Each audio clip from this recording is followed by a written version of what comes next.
All right. You see anything like?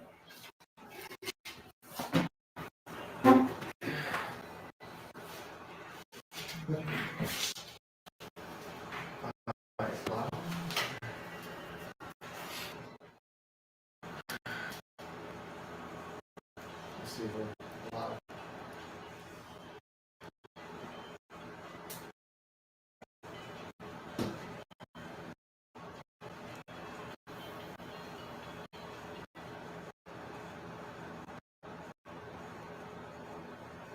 You still hear that music? Very good. Do you still hear that music? Oh, shoot. That's because What I'm allowed to hear the music. Because,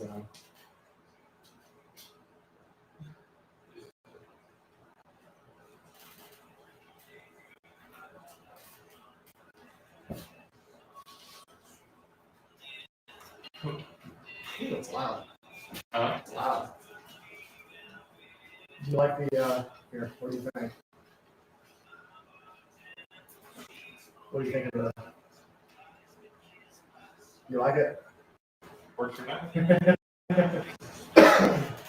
We should have, There's a little delay though. yeah, we should have Supercross on up there. Should be cool.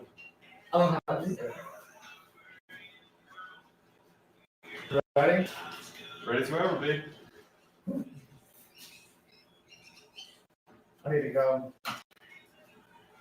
I need to go get Ready the, for intro? huh? Are you I'm going gonna do the regular intro. Okay. I need to go, into the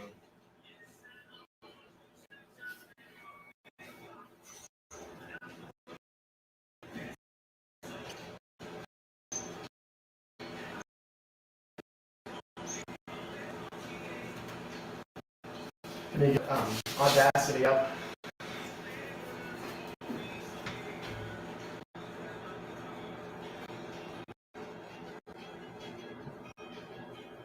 Ready?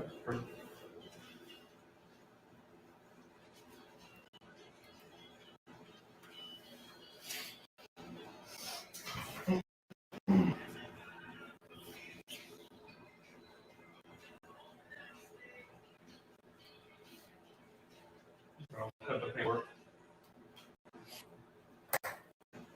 All right, it's recording.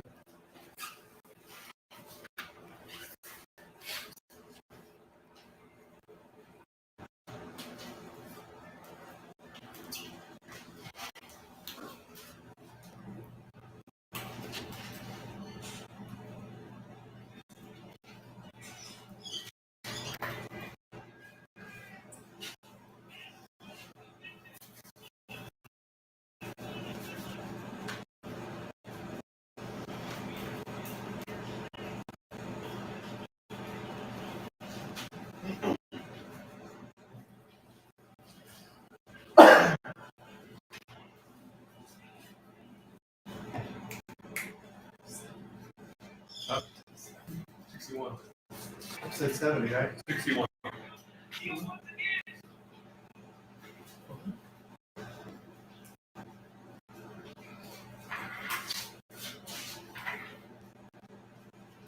What is going on, everybody? Welcome to the SplitLine Offroad podcast. As always, I'm your host, Rodney Cooper, and with you today, as always, Brandon White here, guys.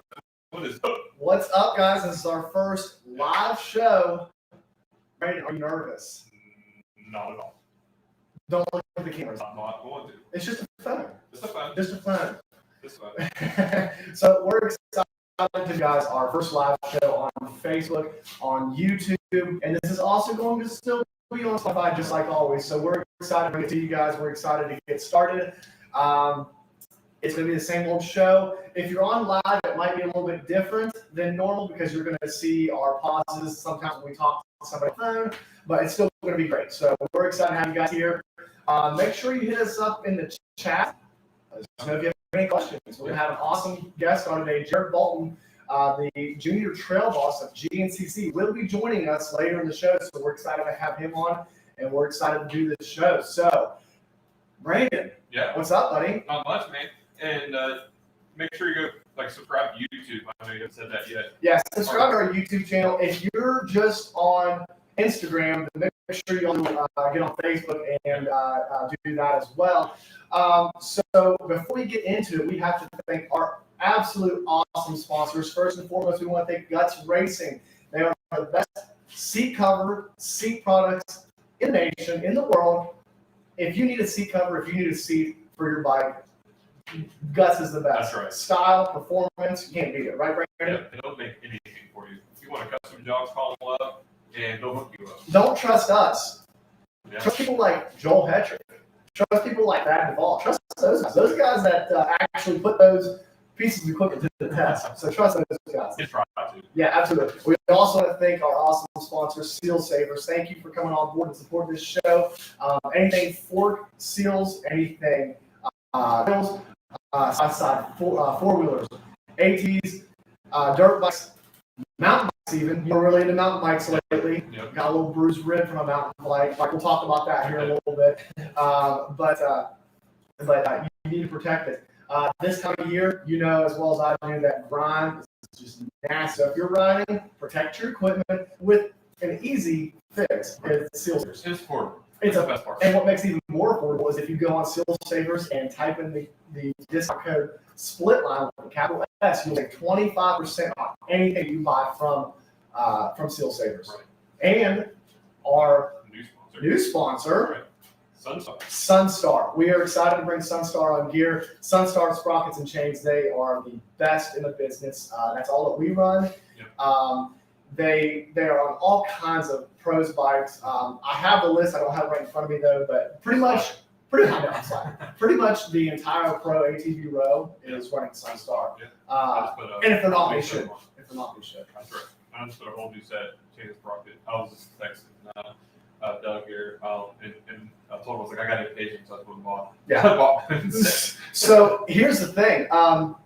What makes it even more affordable is if you go in and type in capital SplitLine 30, you will save 30% on anything from Sunstar. That's awesome. So that's awesome. So as you guys can see, this is not our studio. No. We don't have our studio done yet. It's upstairs in this garage, but we're going to be getting the studio done, and we're going to be getting it set up. Right now, we're just kind of, this is where we've been the whole time you guys been listening.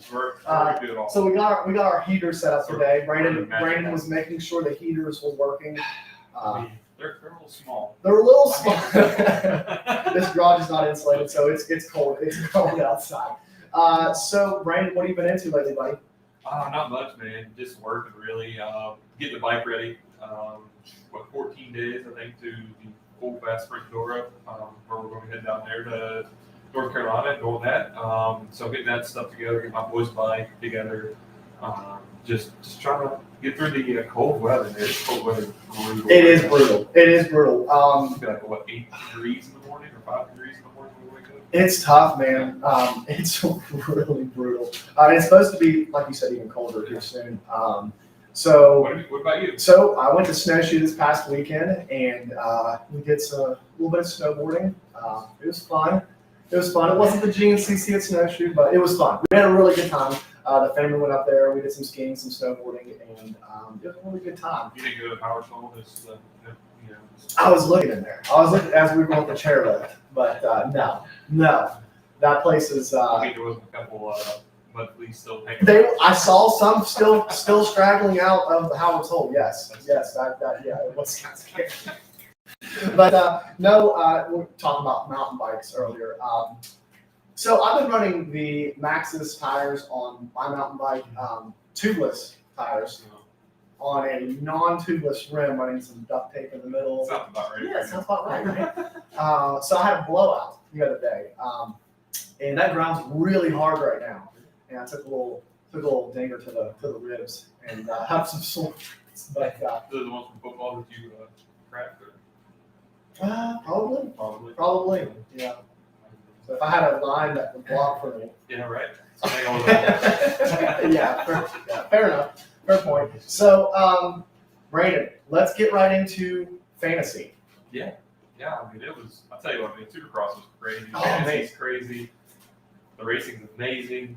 It is amazing. We have 3 weekends, 3 different winners. The points leader hasn't even let a lap. Yeah. Hasn't even let a lap We have like 5 guys within 3 points of the lead in the 450. So it's wide open. So that makes fantasy even more tough because you just don't know. Yeah, you don't know. Just don't know. You don't know. You don't know what you're going to get into. It's crazy, but I mean, it makes fantasy tough. Somehow, guys on our fantasy are scoring like astronomical points. Mason, every week in and week out, are scoring great points. I'm barely able to get over 200 every single week. You know, I keep thinking to myself that. So I've never got 8 guys in yet. Last 2 rounds, I've only been 7, and then like some other. So I'm scoring pretty good with only 7 guys. If I could just get that 8th pick down. You know, I used to never have a problem. I have a problem with Mike right now. I used to never have a problem getting 8 guys in, but now it seems like that's the biggest struggle is to get the 8 guys in. It is. I mean, I took a really big risk with Derek Kelly. You know, everybody's like, "Oh, man, Derek Kelly, don't take him." You know, like, you know what? I'm rolling the dice. you gotta roll the dice And sometimes. it paid off. It paid off. Fine. Yeah, I mean, see, I thought I picked a really conservative team this week, and it just didn't pay off. Right. It didn't pay off. So, So I mean, what do? You gotta play the game. Go back to the drawing board. So let's just talk about the Pulp Next fantasy right now. So right now the league is just stronger than ever. Thank you all for joining the league this year. We have almost 50 people in the league, so that's exciting. That's exciting to have all these guys in here. It's making the competition definitely stiffer. But for this week, Kyler Murray. Remember Kyler Murray? I remember Kyler Murray. Man, he's out of the playoffs, so he's taking. He took He's like, I need to make an extra for the playoffs so I can focus on my fantasy football league. Right. He scored 281 points this week. Insane. So he took the win.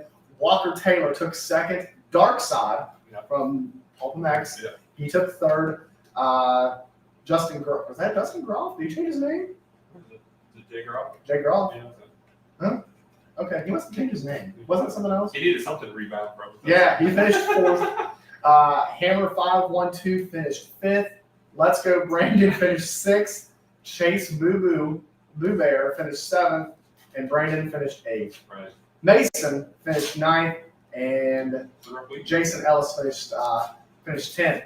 So for the overall points, I'm not going to read all top 10, but Mason Mill, Seal Saver, he's in first place. Kyler is in second.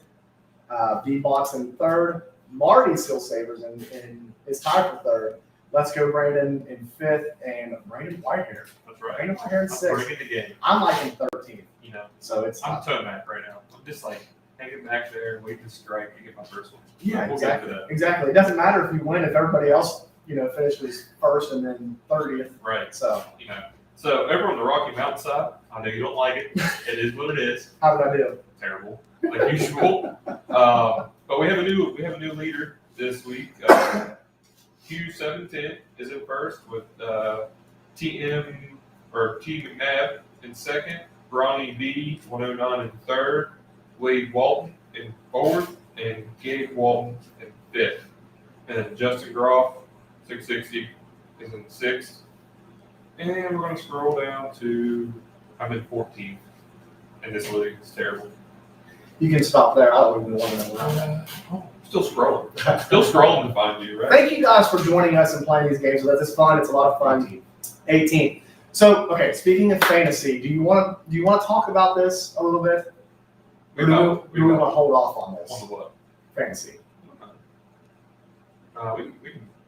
So, guys, we're wanting to create a GNCC fantasy. That fantasy. I know that you guys are probably excited. We don't have the app. We don't have We don't have the site. We don't have the site. Nothing. We have nothing to do it but just hopes and visions and dreams. We had me and you worked it out. We actually played last year. We did a couple rounds and see how it played out, and it seemed to be pretty good. Yeah. So we're in works of actually possibly getting a website up and running and possibly having somebody help us because neither one of us are smart enough to make it happen on the computer side. But we want to know we know how we want it to run. Right. So here's what we're looking into doing this season. And if you guys are interested. Can we get a patent real quick before we go? Yeah, patent. SplitLine Offroad patent. And we have this video as a patent. It is a patent. So what we would like for you guys to do is, if you are interested, DM us on Instagram. Let us know you're interested in playing. And it's going to be kind of old school. If you played fantasy football back in high school and like in 2002. You got to show up with the list. Basically what I'm going to do is we're going to create a spreadsheet and we're going to play the game. And it's going to be very similar to Pulp MX.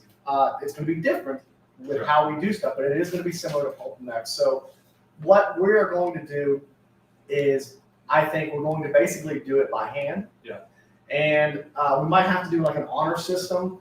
We might cut it off at 20 people or something like that, just to make it manageable for us to do by hand. And this, we're going to use this year as like a trial run. Yeah. And really kind of like dial in what we want and what we don't want for the fantasy site when it comes out. Hopefully, if it comes out, hopefully we'll be able to bring it to you in 2023. So let us know what you guys think. Let's know what you guys think. I mean, what we're trying to do is we're really going to try to get XE1, XE2 completely involved, both sides, bike and quad. Just so everybody knows. It's not just bikes or not just quads. It's going to take a bike and quad team to make this work. Yes. And so we're going to do it based off of overalls. You're probably going to end up picking teams from XC1, XC2, and we will have handicaps based off of overalls, overall finishes, basically. Hey, thanks guys for commenting on the live, whether you're on YouTube or Facebook. I don't know if YouTube's up and working yet or not. It's kind of weird how that thing works. You have to be on it for more than 24 hours or something like that to work. But Toby Hughes and Walker Taylor, thank you guys for commenting. If you guys, any questions, like I said, we're going to be having Jared Bolton on here soon. Have any questions for him? Yeah. Shoot us, let us know. Yeah. So with that being said, will we get Jared on? Yeah, we can get Jared on. Okay, guys, so here's how this is going to work. Here's how this is going to work, guys. So we're going to go off air. You're still going to be able to see us just for a couple minutes. We're going to get Jared on the phone. Then we're going to come back on, and we're going to keep rolling. Yep. So hang tight with us. Yeah, hey. Thank you, Walker. Thank you, Walker Taylor. Asked Brandon, what happened to Craig's perfect season? Thank you for reminding me for that. Listen, Hunter Lawrence, that's what happened. Cut him off. Somebody here, somebody in this room said he's going to go down the first time. Listen, did you watch that? Did you watch him come back? I didn't say he wouldn't come back. If he doesn't get taken out the first turn, no one even comes close to him. You are literally precisely what I said last week. I'm just saying, but he still got on the podium. He still made it work. I lost. I understand. And before we get off the Supercross topic, there's been something I've been wanting to mention, and I keep forgetting it. How amazing is Vince Freezy in the 250 class? It is just pure. It's like Real Housewives of Supercross. Is it not? It's amazing. You know I love it. Though? It's like everybody's giving Christian Craig crap for being really old in class, but then Vince Freezy. I don't understand how he drops down. Well, they made a new rule. You weren't supposed to, but Yeah. they made some kind of rule, and he met that rule, of course. And that's how he's down there. But everybody's like giving crap for Christian Craig for being in the 250, and here comes Vince Freeze. And no one says anything about the age for him, but yeah, it's fine. I enjoy it. I enjoy him being there, and I have no problem with any of the moves he makes. It's hilarious. It's fun to watch. Hot topic on this next. AC is out for the season. AC is out for the season. That's a bummer, man. I hate to see that. AC is just a life of the party. Yeah, it wasn't going good. I mean, honestly, he was riding really good, and he was. It's like he needs to ride more often like that because he wasn't going down. He wasn't overriding it. Yeah, he wasn't like washing the front or anything like that. And he still looked really good. Yeah. So yeah, it's a shame sometimes. He seems to be very fragile. He might need to work on putting some meat on those bones in the off season or while he's getting ready for motocross. But it seems like in the past couple of years, it's just like he's okay. I'm gonna really come back in Supercross, or I'm gonna really come back in Moto, and then now the same thing again. Right. So it's a bummer to see because he is such a good rider, and you really want to see. Talented. You really want to see that. You really want to see great things from him, and it's probably bittersweet for him to see his buddy Chase Sexton will get his first win because that's kind of like, man, that should be me. I've been here a little longer than him. That should be me. I should have already got my first win because he has had the speed. Remember last year, in the first 9 races, he had the fastest qualifying time every single weekend. Yeah. Oh yeah, dude is so talented, so fast, and just needs to bulk up or something. Yeah, He needs to put some muscle on. just a little bit would help. Yeah. A little bit would help. So let's get Jared on the phone, guys, and we'll be right back. Exactly, this brief message. We need to get some. Did you pause it? Okay, let's. Did you pause the Oh no, I didn't. podcast? Thank you for telling me that. Did you mute us on the live? We're muted. You sure? Because I can still see. See how it's down at the bottom. It's like it's picking up my words where I have it muted. Maybe not. Maybe we'll just bring Jared on then. Straight. I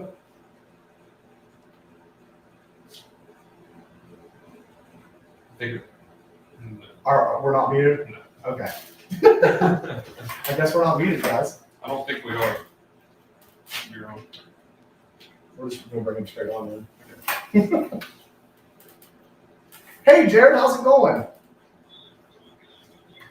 Going great, man. Hey, so here's the thing.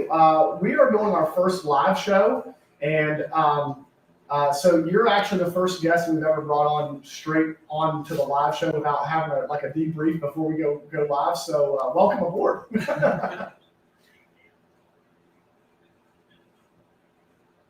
Hey, that works great for me, man. And hey, man, thanks for coming on the show. We're really excited to have you on here.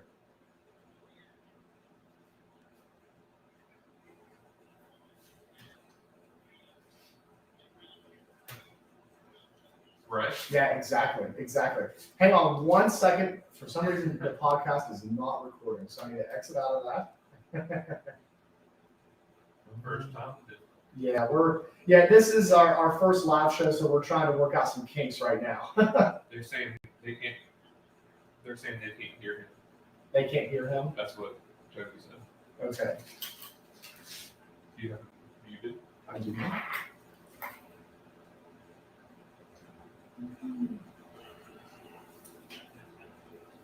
Yeah, you could have. This is all right, can you go ahead and test your voice real quick? That works perfect for that. Okay, and then now let's check over here. Okay, are we still? Nope, not picking him up. It's not picking him up. This channel, you have him. It's picking him up on the other. Yeah.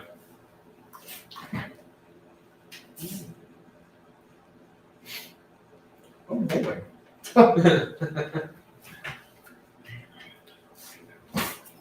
That's exactly what we love to hear. Give us a thumbs up, guys, if you can hear him. If you can hear Jared. Hopefully so.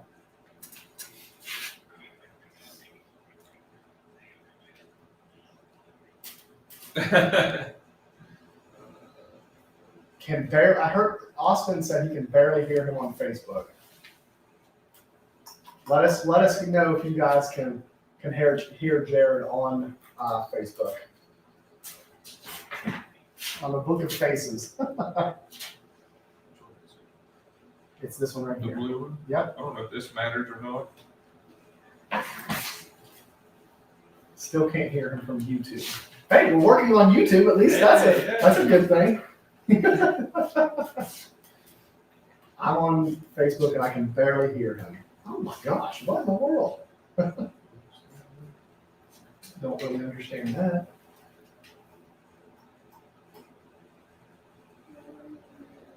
If we go back over to this, it's picking it up just fine over here.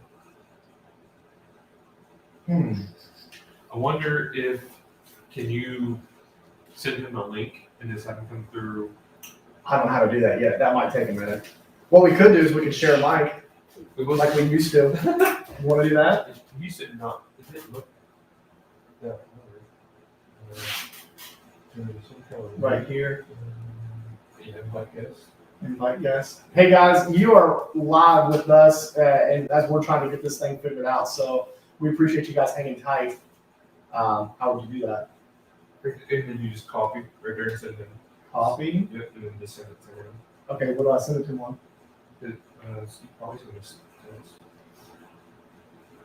Wow. Did you pull it off your phone? No. Jared, I apologize for this. I thought for sure this would work pretty easily. Yeah, it is. This is.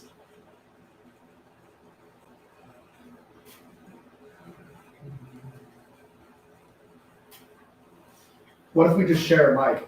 We can. I mean, it's up to you. Or we get the other mic. Just plug them in and. Okay. Do we have it there? Yeah. Okay. One more second, guys, and we'll be ready. We're gonna set this up the old-fashioned way. We're gonna give Jared his own mic.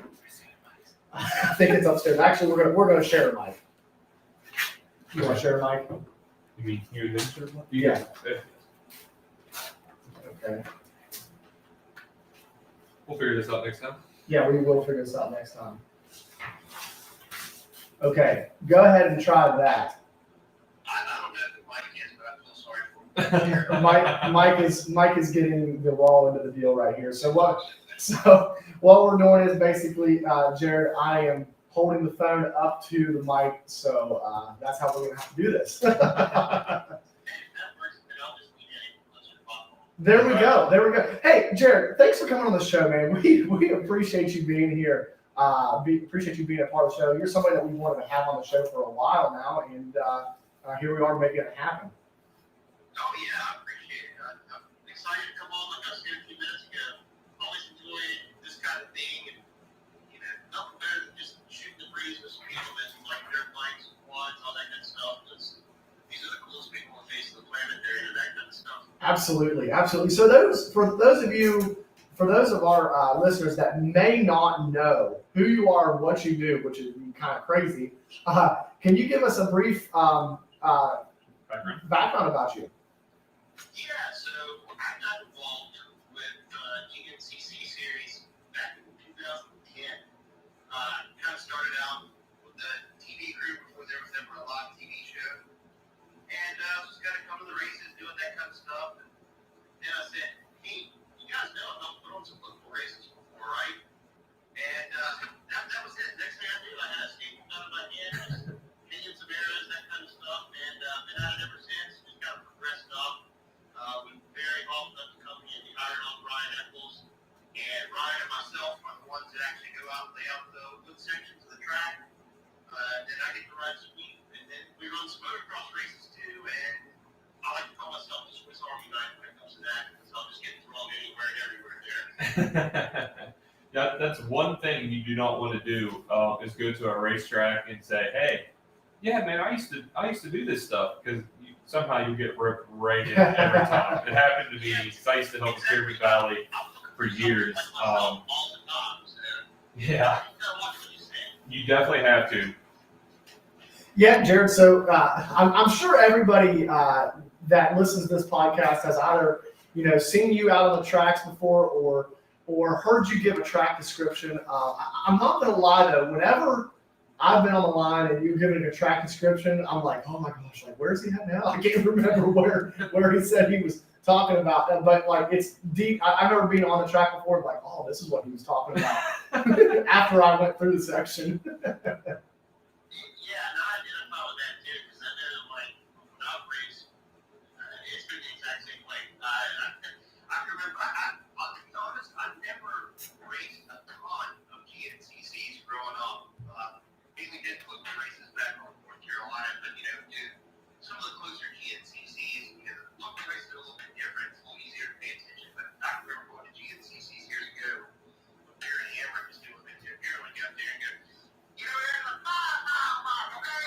Listen, you're like, favorite Richmond State? Out to North Carolina, I don't feel like that happened here. It's what, year and a half here. That was one of the best things about here doing the track description, just going, what's a word more? Yeah, I tell you what, man, it's a tough job that you have, and it seems like, I mean, a lot of these tracks, I'm sure that you guys have your work cut out for you and everything that you guys do. Hang on, I'm getting feedback. Okay, there we go. It's a lot of work, getting these tracks set in, and how challenging is it when you go to a track and sometimes like you might have a weather situation? Are these things that you plan out before you even get to the track on, like, we might have to cut this section out or we might have to make a change mid-race? Walk us through that, how that works. Yeah, I mean, we try to lay out that kind of stuff in mind where we don't really have to take anything out until the race because nobody ever wants to do that. Yeah. So, any of the time there's any sort of threat of adverse weather, we definitely, okay, let's make this, I don't want to say as easy as possible, but let's eliminate as many issues as possible. So, anything, it's kind of a general rule, anything you drive through before anybody races on it and your tires get wet, you just go ahead and expect that to turn into a mess. If it's wet when you get there, just stay out of it. There's really no scientific way to avoid that kind of stuff other than, there's places that we go for years that we know, like, oh, we can go over here right now, it's good this year, or you show up and go, we better not run that section. It's not going to turn out good. Right. So my question is, where we go back to the same tracks every year, how do you guys keep finding like new track layouts? That's the hardest thing possible, to be honest. The places we go over and over, honestly, we tried not. The last few years, we tried really hard to not add a bunch of new trails, which pains me to say, honestly. Everybody loves the fresh trail, but we keep adding trail to a place. Whereas you can find something that holds up really well and you can use it and clean it up right, and nose it right, and seal it up good for the next year. You can use the same thing for many years, and you don't even realize it. They've been running that same trail for 10 or 15 years because you take care of it well.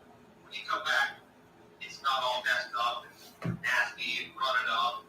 That's the biggest thing for us is just making sure the race is over and we clean everything back up as best as possible.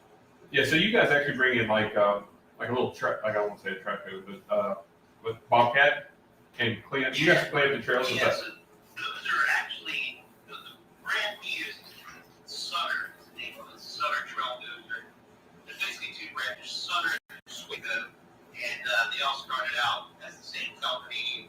I believe it was Sutter invented the machine, and they were working with Swigo to produce it, and then eventually they just split apart into two different companies. So they mainly use them out west, but the government buys a lot of them. And actually, back at Christmas, I went right with my dad. We went down to my parents' house in North Carolina for Christmas, and we actually drove back up to what they call the horse trails in Southern Virginia. And we come around the corner on one of those horse trails, and there's a Sweetco sitting there on the trail. We have brand new U.S. government, U.S. National Forest property. So that's kind of the only one I've ever seen out in a while. Interesting.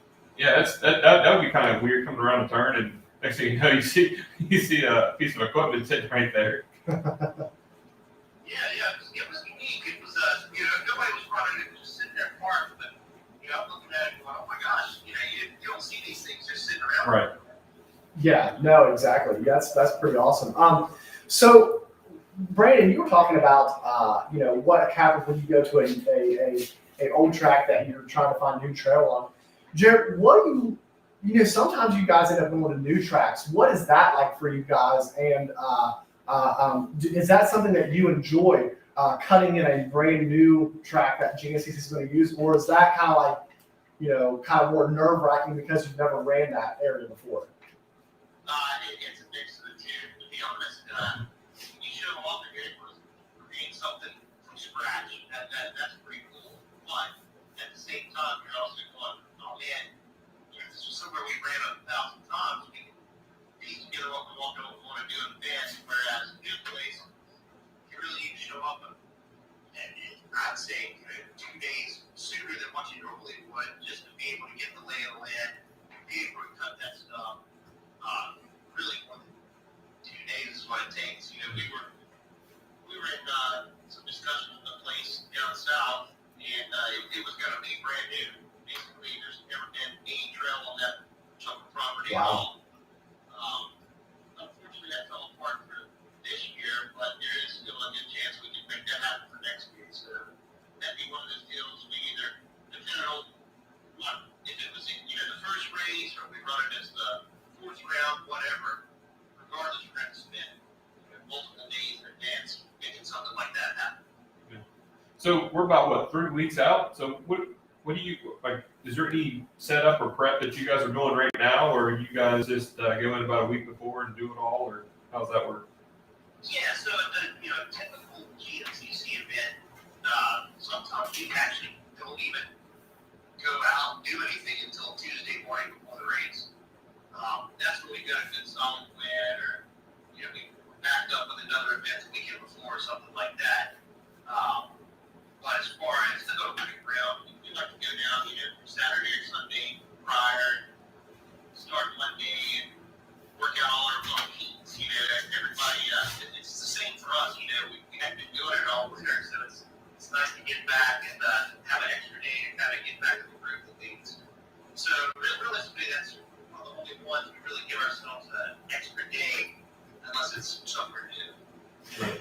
Yeah, so Brandon and I have often talked about, you hear a lot of these guys, Walker Fowler, a lot of the quad guys especially, will talk about the track style either being like old school GNCC, or they'll talk about how, it's more of like a faster track, like a GP style track.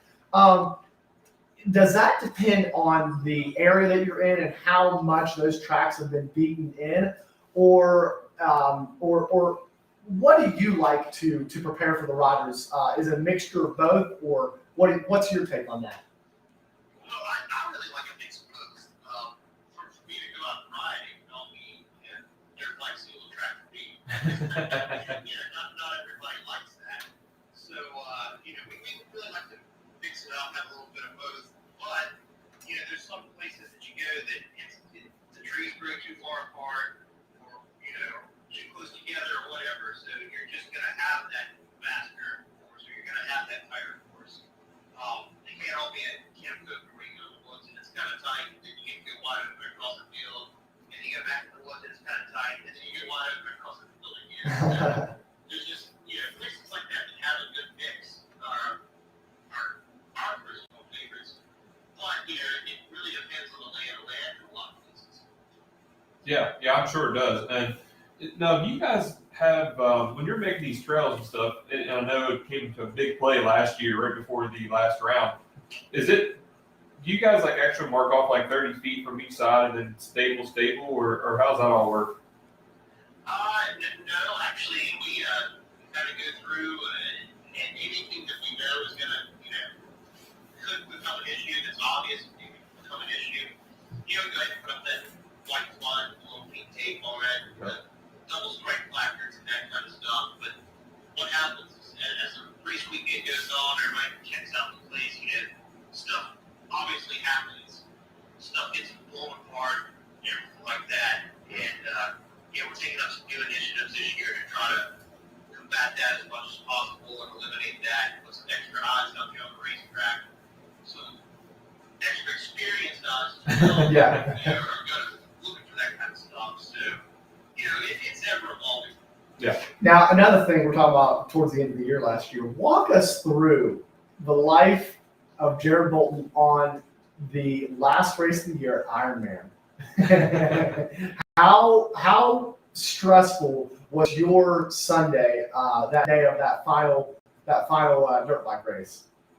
So, to put things in perspective, once everything was finally over, my group came up to me and said, I heard you drop an F-bomb I've never heard you do that. And I went, huh, you only heard one of them.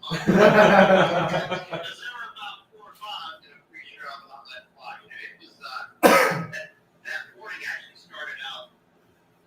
I was really enjoying that, we ran, 2 morning races. That 8 o'clock race, although it was pretty dark once, I was having a lot of fun there for a little bit. Well, yeah, this is actually coming around really good. And then it started raining, and it rained more, and it rained more. And by the end of the 10 o'clock race, there was holes. There were ruts that had become holes of just getting water. So the end of the 10 o'clock race, it was like I get behind somebody, and I'm going to pick great. Just follow this guy around. And then you go, what's the quickest way out of here? All right, let's go through here. You get to one. There's one guy that struggled with one of those ravines. We finally got him out of there. I ended up getting stuck in it behind him. He was already going. I turned around, hit it again, and ended up just fine. Finally come back up to the guy's wife. Oh, man. We had spent so much time in that ravine that now I was by myself. And every person I come across from that point until the last mile or so of that course was broke down. So I rode basically 8 of the 13 miles by myself. And when you don't have somebody to follow, you're basically just testing all those holes and all those ruts to see how deep they are. And I think I found darn near every one of those holes crack. I'm usually pretty good about not getting stuck and stuff, but even I had to actually stop and lift my bike out of some ruts. Water up over my boots, all of that good stuff. Places where I was getting to it, I was going, hey, you guys just need to cut this one out, that kind of stuff. So then we get to the creek crossing. I went across it and figured, wow, that's cool of me a little bit. It wasn't as bad as the other ones. We took some out. The 2 we left in, and we really had no choice but to go through to get to the finish line. I got this. And I said, well, we're just going to have to suffer through it. I mean, hey, they really did that in Whitewater back in the days. Right. Why don't we do it now?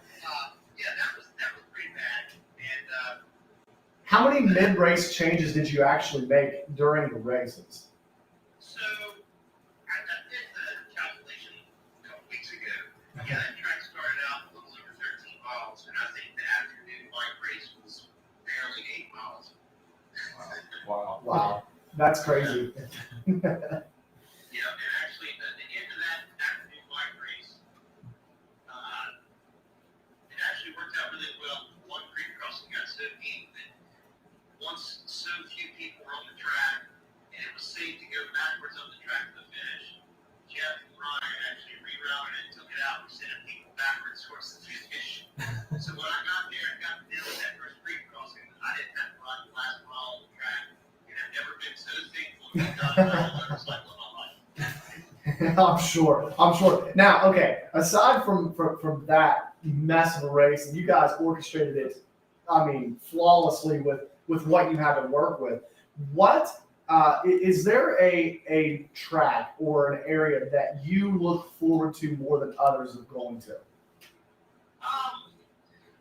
For me, obviously Ironman's great. I mean, the location's good. You're right about town. There's anything you could ask for real close by. The dirt's fantastic. The people there are great. I mean, it's really the overall package. And then for me personally, Camp Coker is such a close second to Ironman. I'm a little biased. I grew up a little over like an hour and a half at the most from Camp Coker. And actually rode that for a health track a few years ago. So that one, it's a little tighter in places, which suits me a little better. I kind of like that type of sand. It's just a really cool place overall. That's awesome.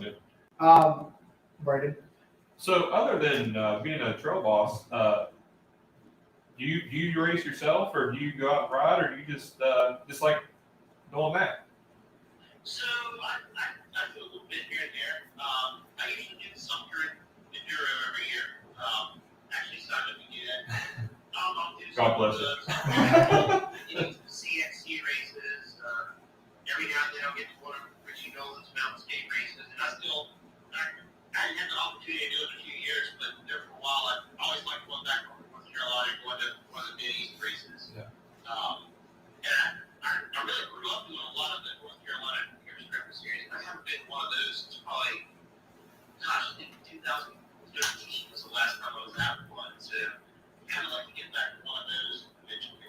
So I ran the Mountain State Series by Richie Nolan a couple of years ago. I ran the whole entire series, and one thing that I thought was kind of cool and unique about his series was the fact that he ran the dirt bikes first. So I'm a quad guy, and that was something that I've never encountered before. As a quad guy, is going after the dirt bikes. What's your thoughts on that? That's kind of a cool thing that he throws into his series? Yeah, we tried that at GNCC 2011 and 2012 at the end of the year. 2011, just had some bad races with some weather, and ended up running the quads in one race out in Indiana, and then canceled the white race. So then the last race of the season that year was at Loretta Lynn's. Okay. And we ran bikes on Friday, quads on Saturday, and bikes again on Sunday. And then the following year, Loretta Lynn's was the last race of the year. And it was the same weekend as the final National Enduro of the year in Alabama. So to give guys the opportunity to race both the GNCC and the National Enduro, we actually ran bikes on Saturday here. And people were not thrilled with it. I really thought it would be the opposite. But a lot of the bike guys said, turns out I didn't like that as much as I thought. Really? Okay, because I would have thought that you would have gotten a good review from the dirt bike guys, and then maybe not so much from the quad guys. Because dirt bike ruts for quads, that's something completely It's tough. foreign and hard. I tell you, what's nice is the quad. Yeah, I've noticed that, we go out in there to help the track, try to ride a quad. In my opinion, riding a quad through bike ruts is far harder than riding a bike through quad ruts. Yeah. And I've never raced a quad a day in my life. That's why the Mountain State Hare Scramble, I loved it. And what I really liked about it is that first lap of the race,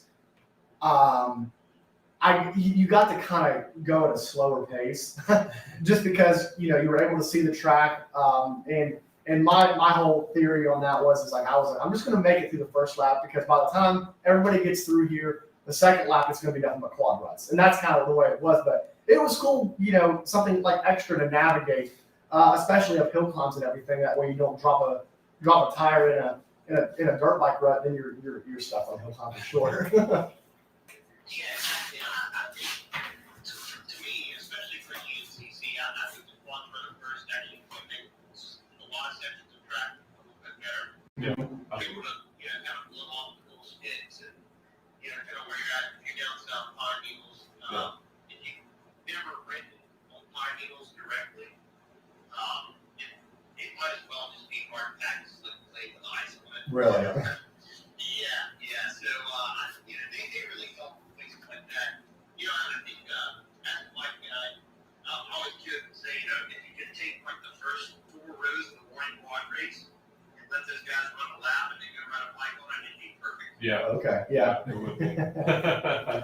Okay. So another question that I have is back in the day when GNCC used to race side by sides, how hard was it finding enough trail wide enough for those big beasts to run an actual race? Well, it started out not terribly a whole lot harder than a quad race. Okay. It didn't start out, a whole lot wider. And then as time progressed, they got bigger, they got wider, they got faster. And as time went by, it just got harder and harder to the point that some of those races we were basically running the track up stuff they use as tow roads to let people out, I just remember riding up one, sweeping it one day, and going, this isn't even fun to me. Yeah. I'm happy riding a dirt bike around in a circle in a parking lot somewhere. I was like, this ain't very fun on this. Right. So okay, on the flip side of that, how much fun is it making a e-mountain bike track for the series? So we've been pretty lucky there that Nick Mackey, who is kind of the one guy that challenged Charlie Mullins so far, has been helping us with that. And Nick's a old-time mountain biker and does come from a motorcycle background as well. And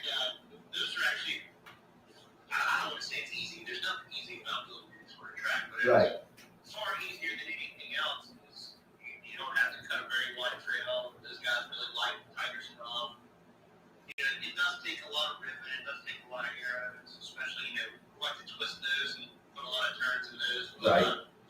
Yeah, I do a lot with the one, and we run it at Loretta Lynn's here at Motocross.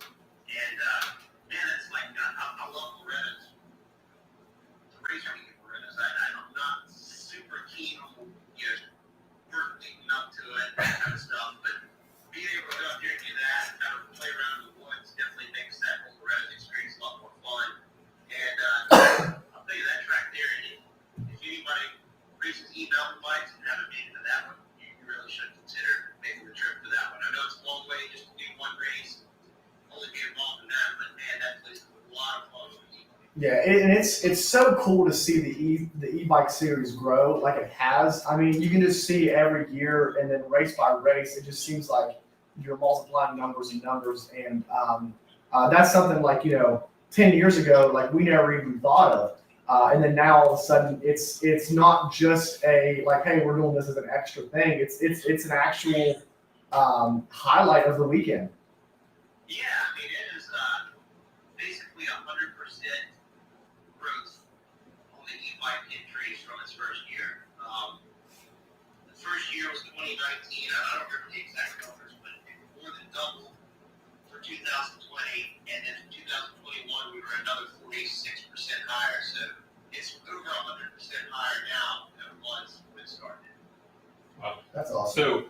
So you think this new Stark bike? Do you think it's ever going to make its way to the GTC? That's a good question. I think, honestly, I think there is a day and time that they'll figure that out. But until they can make batteries last on those things, it's going to be a while before that ever happens. We actually have a couple offices in our office, and those things they're incredible. They are just total rubbish. It's a shame that Alta didn't pan out. They ended up out of business. Those were excellent motorcycles, and hopefully the new stuff coming up is able to really learn from any mistakes that Alta made and put out something that'll run more than 20 minutes. Right. So, I mean, I wonder if you could almost get like a couple batteries if you could. I don't know how easy it would mess with them. Aren't the motors like the whole motor a battery? Like you can't swap them, can you? Yeah, that's like on the Altas. I don't even know exactly what the battery is on it because there's so much there. But it very well could come to that. There could come a day where the battery could be like the battery for your impact. Right. Yeah. That'd be awesome. Yeah, that would be awesome. Come in for a GCC pit stop, like get gas and throw the battery in. Hey man, I've seen parents at the Stasic races swapping batteries during the Stasic race, with as short as those races are. So I know that's doable at some point if they make batteries to where they can snap in and snap out quickly. Yeah, absolutely. I mean, it's one of those things.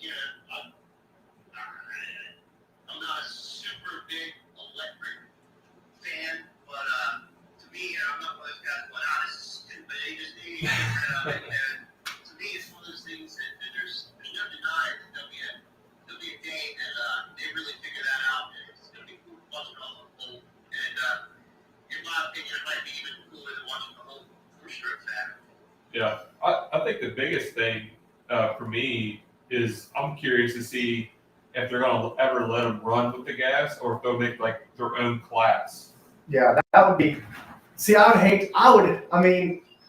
like you, Jared. I think that it'd be cool to have electric bikes, but I don't want them to ever take over the combustible engines, and then because It's just like a Detroit muscle car.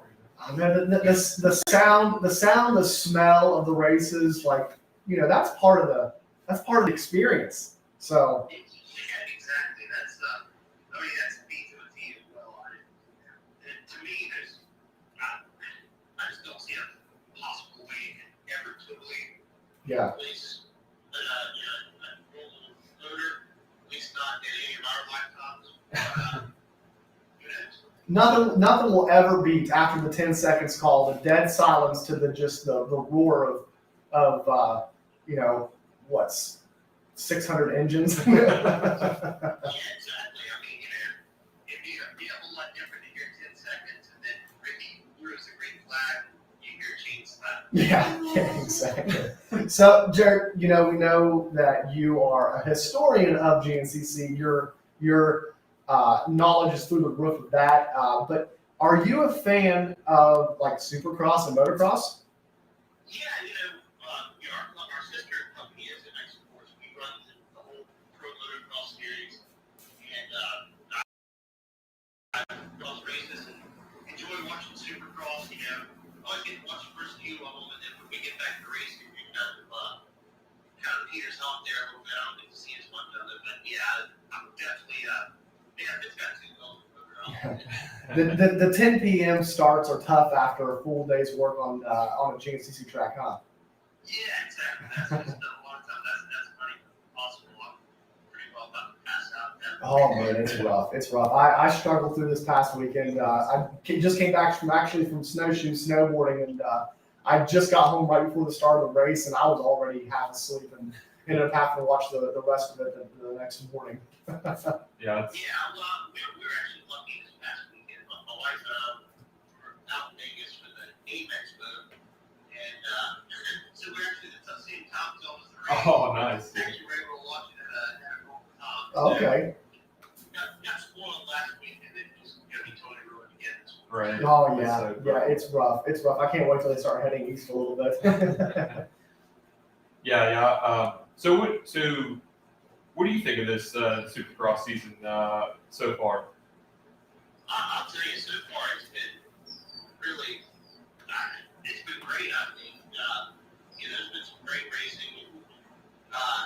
It's wreaked havoc on my fantasy. Oh man. Are you a Rocky Mountain guy or are you Pulp Next fantasy? Actually, neither. Neither. Denny Stevenson, it was 125 West racer back in the day, and he was really solid professional motocross racer. He has a website called MotoX Dream 360, Okay. and you were actually given cash with it. Okay. I think I've heard of this. That's cool. Yeah. Yeah, and it's so you basically end up there's certain riders that they list as hot. They're highlighted red on the website, and if they get inside the top 10, they actually pay double points. Okay. There's always a guy like it's a Justin Starr or somebody like that. So it's really interesting. You try to you pick 4 riders in each class, or up to 4 riders in each class, depending on how much money you spend. So it's really interesting to try to pick 8 riders with a limited budget, what you're able to spend. Oh, that's awesome. So we actually just kind of broke the news before you came on the show. Brandon and I are actually brainstorming on how to make fantasy for GNCC and wanting to try to pioneer that a little bit and start that just to give like an extra thing for guys to enjoy during the race weekends and To ruin their weekend. to ruin their weekends. Yeah, we're going to ruin everybody's weekend. Yeah, that'd be awesome. Yeah, actually, Jason Cooper did that. That was over 10 years ago. He did it for a little bit, and people really enjoyed it. So I think there's definitely that point that needs to be built. Yeah. So we're wanting to try. The only thing that's tough is finding somebody that's smart enough to build it on computers. So expensive. It's so expensive, and as of right now, we're just we're going to be doing it kind of like pencil and paper, like old school fantasy football in a way. But until we figure out exactly what we want and getting the website up and running. Yeah, there's nothing cheap about their website. No, it's crazy. It's absolutely crazy. It took Nothing cheap, and nothing makes sense about it either for a person. No. That's why it's expensive. it took a number and then like multiply it by 5 is more than I thought it was going to be. Yeah. So Yeah, exactly. So if you would like to join in with us, we're going to try to figure out a way to make it simple for everybody and kind of do it on a computer program, but kind of old school. Like I said, but it should be fun. Yeah, that'd be awesome. That's definitely a point that needs built. that does. Yeah. So we're going to try to take that on. That might be what gives us gray hair, but we're going to try it. Yeah, I can't wait to see how that works out. Cool, man. So, Man, we've had you on the podcast for a while. We appreciate you being on. Before we let you go, though, we have a question that we ask each and every person that's been on the podcast for the first time, and it's probably the hardest question of the day. If you had to pick one fast food restaurant and one candy, then that's all that you could eat as far as fast food and candy goes, what would it be? Oh, wow. So, if it's fast food and it was available anywhere, I'd go with Cookout. Okay. The problem with Cookout is, like, there's none up here in Morgantown. No. And that breaks my heart. So, but if I had to go with something that's a little more broad, I'd pick Chick-fil-A. Yeah. Okay. Yeah, Chick-fil-A's pretty broad. Cookout. And candy, I don't know, that was pretty brutal. It's a toss-up. I might reach it up. Oh yeah. Oh, there we go. There we go. Yeah, just because you get the best of it. You get peanut butter and chocolate. Actually, maybe not necessarily the it had to be like the, they do the trees or the pumpkins or whatever. Yeah. And I finally figured out why those actually are so much better than a regular Reese's cup. A regular Reese's cup, you might do that thick outer layer of chocolate before you get the peanut butter. Yeah. Whereas the trees and all of those, you're biting straight into peanut butter. Yes. Yeah. No. That's way better for sure. Hey, Brandon, that computer. I think we're good. You good? Okay. Ooh, about lost the computer. It was dying on us. Hey, so. You know a lot of junk, so I thought that through a lot. I tell you what, the cookout, we've had it a couple times in Myrtle Beach down there, and it would be really good in Morgantown because that's like a drunk, that's like one of those drunk. Hungover. I can't believe that they had expanded it. I went to the OG, the original cookout, and I've been to the original one that you can go and sit down in. And it's literally their headquarters is in the town I grew up in. Oh, that's cool. So, I'm like, I can't believe one day when I go to my parents' house, I'm just going to show up in their office one day and be like, look, why haven't you guys built a Morgantown? You've got all these other college towns. Yeah. Why not? Yeah, college towns thrive with fast food and junk. Like, their food's like this. It's like little things. Like you can get like quesadilla and mozzarella sticks and a Nice. cheeseburger or something. Nice. Yeah. And it's like greasy. You know what I mean? It's the best deal.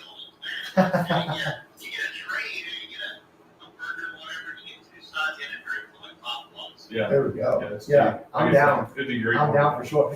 Hey, Jared, I got another question to ask you, and this one you might not be allowed to answer if you know the answer. So, GNCC posted the other day teasing that big news was coming, and then Nothing. nothing. What's going on? Do you know what's going on? Yeah, I do. I'm glad to share it. It's a 3 and 3. It's open. Oh. Oh, okay. Yeah, I tested it yesterday. It works. Oh. Okay, awesome. Go sign up. Go sign. I know that's not the earth shattering. Oh, geez. You gotta wonder what's going on. Brandon thought that it was going to be that Zach Osborne is racing the entire series. That's what he told me last night. He's like, Zach Osborne's racing the entire series. But Did you see the video? yeah, I saw it, but and that makes sense because I could see that happening. But I also saw where Zach Osborne is taking over David the Blair. pit reporter job for Daniel Blair, while Daniel Blair, and that conflicts with the GNCC schedule. So that's my investigative work right there. Yeah, but actually, he texted me a couple weeks ago, and Davey asked me, he was just budgeted if he was able to run NC2. So, Oh. Really? whether that means he's going to or not, whether that means, he's going to show up at all this year, or, just once or twice, I don't know. He can get the red eye. He's at least, that thought's at least in his head about coming out.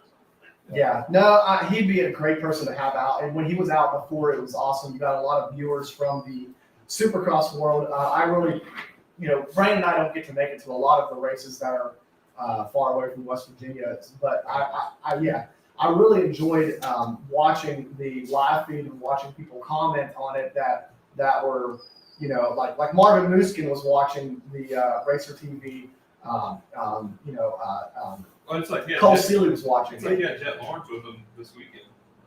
Zach Osborne, Jet Lawrence. Yeah, They were down yeah. running that in Florida. So it's cool to see that crossover and guys that are in the mainstream of moto come over and race the GNCC and bring kind of like, the moto scene that has, some of those guys from the West Coast that haven't really experienced the GNCC, they watch it and like, I don't know, see, Cole Seeley was commenting on it and was like, what's this guy yelling in between every line that takes off? And it's just cool to see people exposed to the greatness of GNCC that we get to witness so often.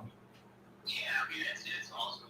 Those guys, Zach was a great dude, too. He's, I think a lot of times when the cross guys got to rep, from our off-road crowd, photos, this and that. Yeah. The cross guys aren't as nice as that.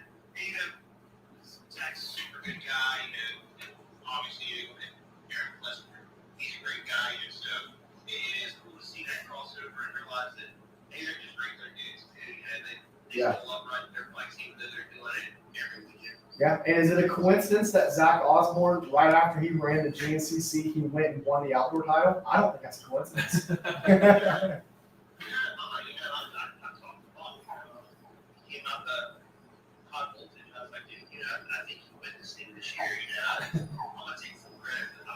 There we go. Yeah. So no, it's cool to see those guys out. Jared, it's cool to see everything that you do for GNCC and the cool track layouts that you make. One last question. Do you have a love-hate relationship with Snowshoe, or how's it? Because it seems like the riders do. Do you have a love-hate relationship with Snowshoe? That is absolutely true. It's one of those places that it's such a cool place. I don't know anywhere else on the planet that has a race somewhere quite like that. Yeah. And man, it's such a beautiful place. It's a cool track, but laying it out isn't a whole lot of fun. Cleaning it up is awful. That is literally the worst place to clean up all year long. And sweeping right all weekend long isn't a whole lot of fun either. Right. But man, in the long run, at the end of the day, it's well worth it. Yeah, it's definitely a unique place, and every time that we get to go up there and experience it, I think it's something to see. It really, really is, and I think it does the Blackwater justice with the atmosphere, the just the aura that it brings around it. Yeah, absolutely. And my joke is always the people down at Mountains Hole are direct loss brings the people from Yeah. Yeah, that Howard's Hole is a special place.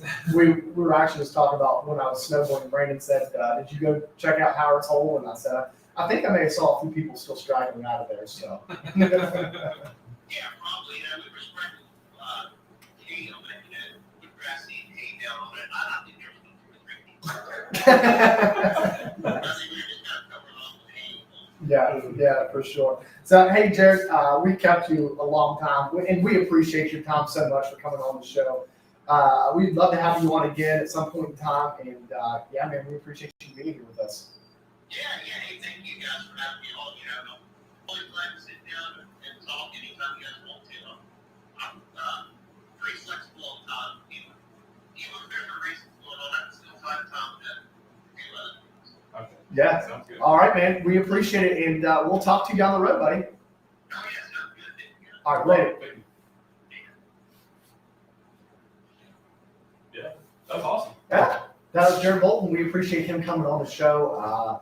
Man, one time I'd like to have him on the show and dive into the history of GNCC, because that he's a huge history buff of GNCC, and really get into past champions and just kind of interest about that. Oh yeah, because we always talk about today's GNCC, but there's so much history that somebody actually asked us maybe to start doing a re-raceable of some GNCCs. He would be who we need to have on to do that. Yeah, and stuff, but it's going to take a little more time, a little bit more practice and time for Yeah. that. But So we're gonna get there. we're gonna get there, guys, and we appreciate you guys being on for our first live show. I see Sorry a about few the of you. phone. Yeah, sorry about the phone. I see a few of you are still left here. You know, not big numbers for this show, but you know, That's all right. we'll maybe the guys that are hearing this on the actual podcast, because we're growing on the podcast, man. It's really cool to see. You know, last show I think I saw 400 to 500 people, and that's crazy for not even being on race season as yet. Right. Yeah, it's amazing, and we really appreciate you guys listening to us. So yeah, if you're listening to the recording version on Spotify, make sure you check out the next live show. We're going to be going live every week. We're going to always keep it on Spotify for those of you that aren't able to watch it on Facebook or YouTube. And we're going to be having cool stuff, man. Thanks, Toby. Oh yeah. If send us a message or something if we need to adjust something. Yeah, for sure. And the studio will be getting done here shortly. Those of you that didn't see the picture, go check it out. There's going to be a bear in the studio. There's a bear in the studio, so we just got to get some insulation up there because Brandon gets cold. Listen, I'm freezing right now. I was wondering about These heaters aren't keeping up at all, are they? Well, mine keeps flipping. There we go. I would say it's too warm in here. Yeah, it's.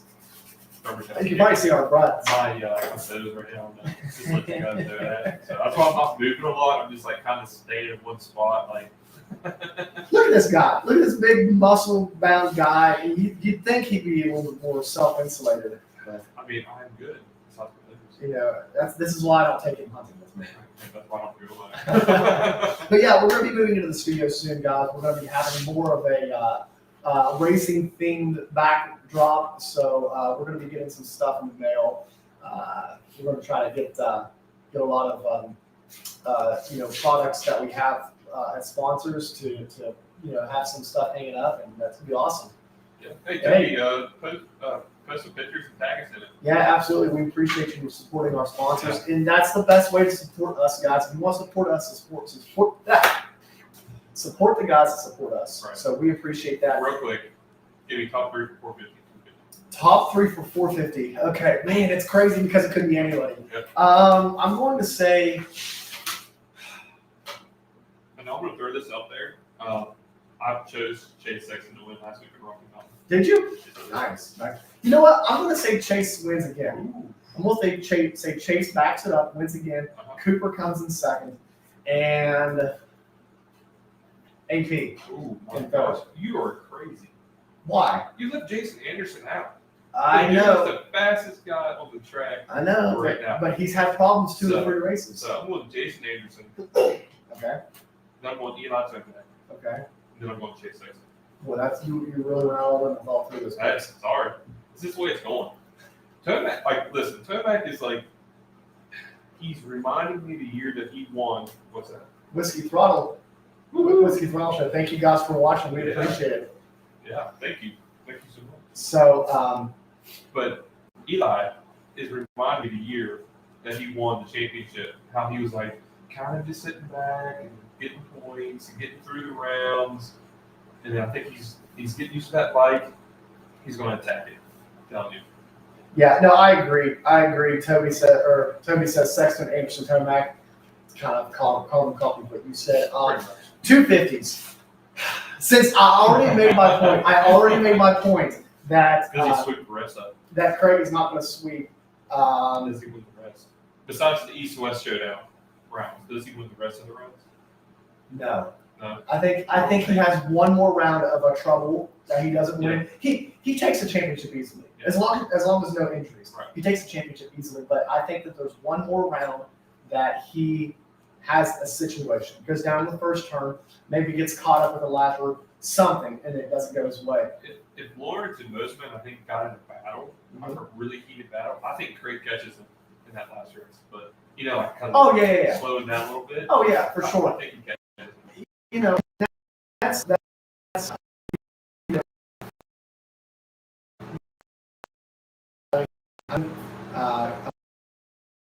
Hunter and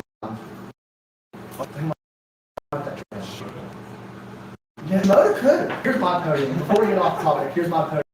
I'm gonna say Craig, I'm going to say Mosman and Hunter. I mean, Yeah. it's easy. It's hard. Yeah. Shimoda could get up and over. Yeah, he could. He just, I don't know what's going on with him right now, but Yeah. you know, the whoops are killing people. The Oh, whoops yeah. are just ridiculous. They don't look that big.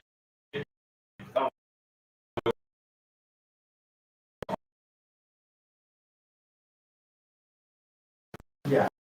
So I'm gonna go first, of course, Craig first, and then I'm gonna go Hunter Lawrence and Joe. Third. I don't want to say Joe. Who's another guy? I think I need to get that. Who's the guys always get old? Oh, Jalik Schwal. Chile got lapped last time. Last race. He's had a concussion. That's what I'm saying. He's not gonna. Jalik That you I'm really one want. You really want to. There you go. You really. So okay, guys, make sure that you get your fantasy picks in this weekend. Like I said before, if you want to join us on the GNCC Fantasy Trial Run, Right. message us on Instagram, and we're going to try to get that started. We're going to try to get that. Everybody cuss him. Just like if he screws it up, just cuss him. Send him nasty DMs. Hey, it could be you doing it. Oh, what? So we will post something, or maybe we'll make a group message of all the guys that have joined in, and we'll try to keep like the rules, let everybody know the rules. It's going to be very similar to Paul. Yeah. Very similar, not the same, but very similar to Paul. And yeah, we're like I said, we're going to really try our best to make it to where you have to kind of watch where everybody finishes. Yeah. Like Paul does. You know, if you're looking at that 18th place guy. There's going to be handicaps based on overall points. So that's how we're going to do it, and we're going to do it. I think we're going to do like moto scores. So it's going to be fun. Olympic score. Olympic scoring, the Olympic scoring system. Yeah. So Brandon, you got anything else? No, not much. We do. U.S. Sprint Enduro just had the first round last weekend. Yeah. Johnny Gerard took first.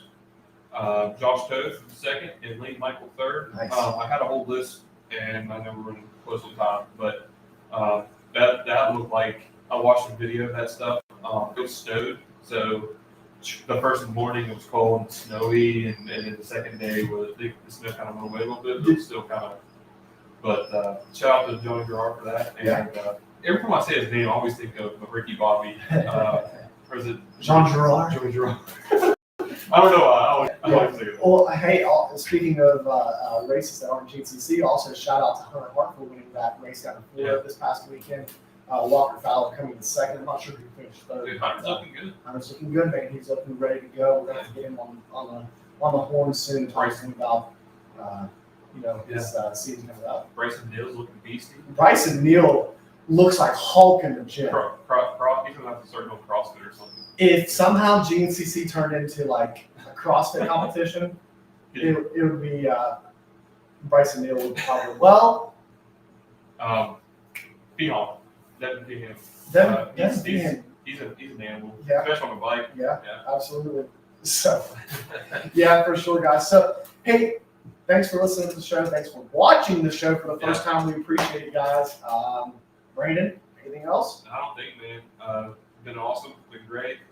And we'll get this phone figured out. We might go live sometime this week, try to figure why. I don't know why that wouldn't work either. That's kind of crazy, but we'll figure it out. I mean, it works when. Did it work? Did it work? Can you hear Zach Brown right now? Yeah. I know you can. I don't know if they can or not. So. I don't know. So, hey guys, thanks to our sponsors. Thanks Guts Racing, Seal Savers, Sunstar Chain, Sprockets and Chains. Thank you guys for coming on the show. We appreciate all your support. If you guys want to support us, support our sponsors. We appreciate it. And SplitLine. Peace.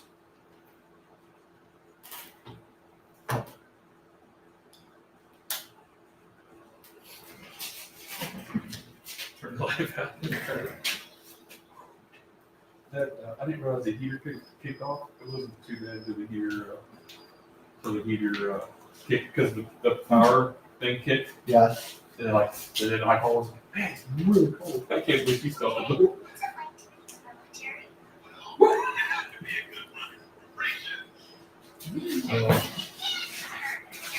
So how's the your music everything probably on the Yeah. AT&T is offering exclusive savings for active military veterans and their families. Visit AT&T.com/military.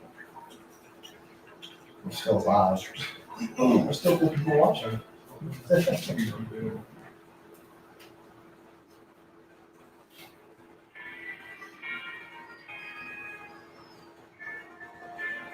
Oh, I'm cold. Oh, look at that. Is this on air? Huh? Can we get that on air? Whenever we're free, start unplugging the video. Okay.